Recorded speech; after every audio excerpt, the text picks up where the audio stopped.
So a city in the US has gone and banned LGBT flags on city property. Why did they do this?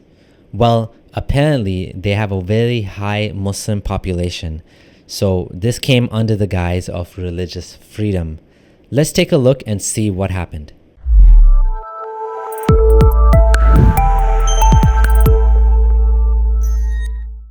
So this Guardian article says that a city in the US by the name of Hamtramck, which is also a very haram name, elected a Muslim majority council in 2015, but a vote to exclude LGBTQ plus flags from city property has created some tension. So this is a situation where, I hate to say what everyone is thinking, creeping Sharia, but let's look and see, is this what's happening, right? So in 2015, many liberal residents in Hamtramck, Michigan celebrated as the city attracted international attention for becoming the first in the United States to elect a Muslim majority city councils. So people were happy. Oh, you got Muslims, engaging in civil duty, which is, all of this is great, right? But then what's happened now is that things are flipping, okay?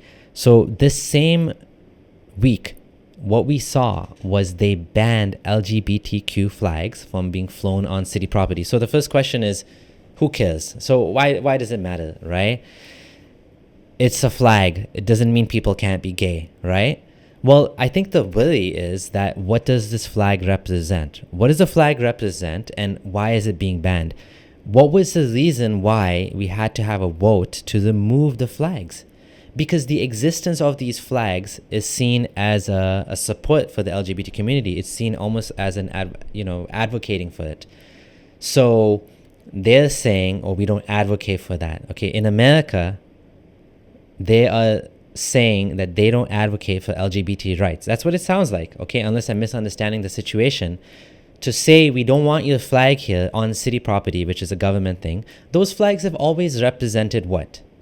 That gays and lesbians are part of the community and are welcome. It's considered a human right, just like, equality for women, right? Equality, respect for all religions, right? Not that I respect all religions, but we don't discriminate people based on their religious beliefs, right? So to take down the flag to me is troubling. It's troubling because what we're saying is we don't respect and value that right. Right? Why is it called gay pride? Why do we need gay pride, right? Why don't we have straight pride? Okay, well, the reason why is because for many years you had people that were oppressed, that were ashamed, that were humiliated and abused, and still to this day in many countries, like in Africa, some countries in Africa, right? You have that problem of gay people being abused. So, and even now, to this day, even in public schools in Canada, you have this sense of shame that some people feel about being gay, especially in the Muslim community, right? And why should you feel ashamed for who you are, for what you are, for the fact that you are attracted to the same sex? Why should anyone be ashamed for that? No one needs to be ashamed or to feel inferior or to have trauma or, to feel guilt about who they are, which is why it's called gay pride. It's about being proud of who you are, right? And nobody's going to become gay if there's a flag there or there's no flag. No one's going to stop being gay if there's no flag. But to me, this is going in the wrong direction, right? It's if you read some of the comments here, it says Muslim residents packing City Hall erupted in cheers after the council's unanimous vote. And on Hamtramck social media pages, the taunting has been relentless. Fagless city, read one post, emphasized with emojis of a bicep flexing, right? So it's actually, as one of my friends said, it's actually flagless, not fagless, right? People are still going to be gay. The flags are gone, that's all, right? So what we're seeing now is people are feeling like a sense of betrayal. How has the demographic situation changed? It's gone from being Polish and Ukrainian Catholics, which dominated politics. And of course, they didn't go around banning LGBT symbols and flags, right? But now there's a huge population of Muslim, Bangladeshi, and Yemeni immigrants that have supplanted the white Eastern Europeans, right? And although it's still home to significant populations of these groups, as well as African Americans, whites, Bosnians, and Albanian Americans. So about 30 to 40% are Yemeni, 24% are Asian, largely Bangladeshi, right? So the way they worded this, it's that it's also prohibited to display flags with ethnic, racist, and political views. So it's not just they're saying, oh, we're not going to put up Muslim flags, right? Or obviously, racist Nazi flags or whatever would be banned too. Obviously, that was always the case. But like, there's no like, who's going to put up Muslim flag like on city property? It doesn't even make sense, right? The LGBT flag is all about human rights. That's how I see it. That's how I've always seen it. So to me, I'm disappointed. And there are some other things which are worrying about this, which I wanted to share, right? People in the queer gay community are feeling that they're trying to be shoved back in the closet, right? That people are not, they're not going to be allowed to be themselves, right? The mayor said that he's just speaking for everyone, the majority. He's speaking for the majority. And the problem is when you use democracy and you're voting by majority and you're doing it on an identity basis, now you've taken this Muslim identity and you're no longer voting for what everyone needs, but for your own community or your own needs, right? And so now they're saying that LGBTQ plus have stroked tension by forcing the agendas on others. So I do understand there is a backlash. There is a backlash to the transgender movement in general. It's in many people think it's gone too far, right? Some of the things that are happening in the US are quite outlandish and are going too far for most people's comfort levels, and there's even been a bit of a breakup between LGB and the T, right? So I do feel that part of it, personally, is that we are inventing problems because we've solved a lot of the problems, and so human beings, we can never be happy, so we create problems.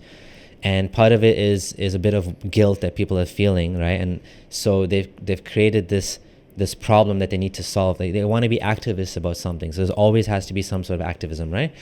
But that doesn't mean that we throw out the baby with the bathwater, right? And to just put up an LGBT flag, like a rainbow colored flag, it doesn't hurt anybody, and it shows that gay people are welcome, right?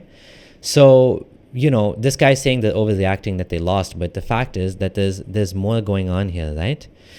And I was really proud to read that Amanda Jaskowski, a Polish American who converted to Islam, so she's a Muslim convert, white convert, and she said that she was frustrated with the council, right? And she's the one that publicly questioned it, and she said there are far too many questions to pass this today with any semblance of responsibility. So she's saying this is a bad thing, right? And, good for her, right? Good for her to say this, Muslim American lady, right?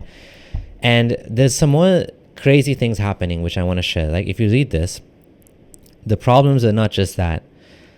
In the city as well, last year, council approved an ordinance allowing backyard animal sacrifices.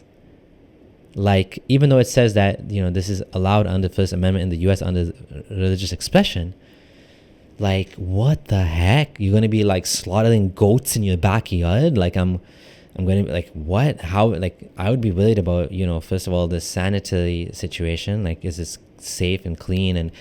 And like, what the heck? I'm going to be hearing animals being slaughtered in my backyard now? Like, my neighbor's like cutting a goat? Like, you know what I mean? Like, yikes. Like, this is like, where are we going, right?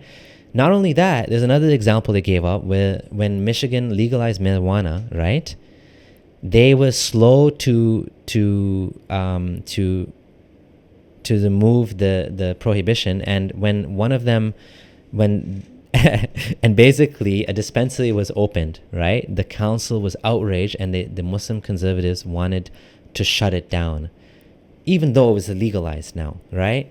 So, like, this is getting kind of nuts, right? This is getting kind of nuts, right? Like, you can see in this picture that protesters are there supporting Muslims, but it's kind of backfired, right? And again, we here, at this channel, me personally, I believe that everyone has the right to be themselves. The problem is when that right, that entitlement is now being pushed into other people's rights. And now you're taking away the rights of others, right? And what does it sound like when you're trying to ban marijuana is legalized and you're trying to shut it down, right? You are now pushing yourself on others, right? Which is bad, right? So this is the situation. And I'm going to add there's a little bit more details here which are interesting about allowing the Muslim call to prayer to be broadcast publicly, right?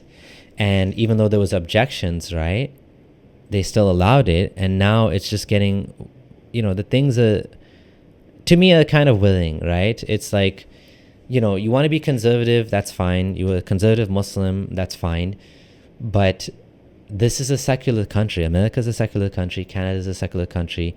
And me personally, I strongly believe in freedom of religion, freedom of expression, and the right not to be discriminated against no matter what ethnicity you are, what religion you are, what sexuality you are, what gender you are, any of that, right? And we can have debates about, teaching trans topics in school and what age is appropriate and all of that stuff. But we shouldn't be like at the point now where we start taking away these things that we've fought so hard for, right? That the secularism that we have today, the ability to be yourself, doesn't only apply to Muslims, it applies to everyone, right? So we all need to be in this together to stand against when people are trying to shove their religious system onto secular systems or use secularism in order to take away the rights of others. We have to be against this. We have to fight against this. We have to speak against this. And this is, it's been a while. I haven't made some videos in a long time. Those of you who made it to the end, please do subscribe. The reason I haven't been uploading videos is I recently got divorced. I had a lot going on in my life. I still have a lot going on, but things are starting to settle down. Things are starting to get better. And I'm happy that I'm going to be able to spend some time to start making content again. So stay tuned. Hit 30,000 subscribers. I'm really proud of that. A way to go back to what my old channel was at, but it's going to get there. And stay tuned for more. Do subscribe. Thank you to my patrons for continuing to support the channel financially. It means the world to me. I really appreciate it. Thank you to everyone who subscribes and continues to watch till the end. I really appreciate you, all of you. And that's it for me. This is your friendly ex-Muslim Abdullah Samir signing out.